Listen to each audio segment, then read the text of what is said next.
আজি মৰাণ জনগোষ্ঠীৰ গৰু বিহু। বাণিজ্যিক চহৰ তিনিচুকীয়া থানা চাৰিআলিত মৰাণ জনগোষ্ঠীসকলে পালন কৰিলে গৰু বিহু। ভাৰতবৰ্ষৰ উত্তৰ পূৰ্বাঞ্চলত বসবাস কৰা সাংস্কৃতিক দিশেৰে অতি সমৃদ্ধ অন্যতম ভূমিপুত্ৰ হৈছে মৰাণ জনগোষ্ঠী।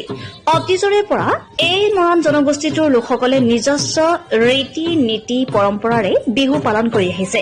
বহাগ মাহৰ প্ৰথম মঙলবাৰে উৰুকা, বুধবাৰে গৰু বিহু আৰু বৃহস্পতিবাৰে মানুহ বিহু হিচাপে এই কৃষিজীৱী উৎসৱ পালন কৰি আহিছে।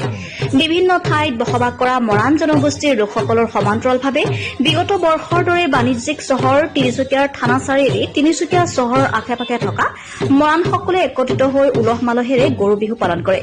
বুধবাৰে পুৱাই গৰুক মাহ হালধিৰে গা ধুৱাই মাখিয়তী পাতেৰে কোবাই হালধি, বেঙেনা, লাও খুৱাই গৰুৰ শ্ৰীবৃদ্ধিৰ কামনা কৰে।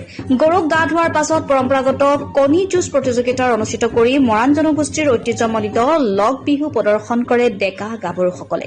তিনিচুকীয়াৰ পৰা নাজমিনা আলীৰ ৰিপৰ্ট, আছাম লাইভ 7।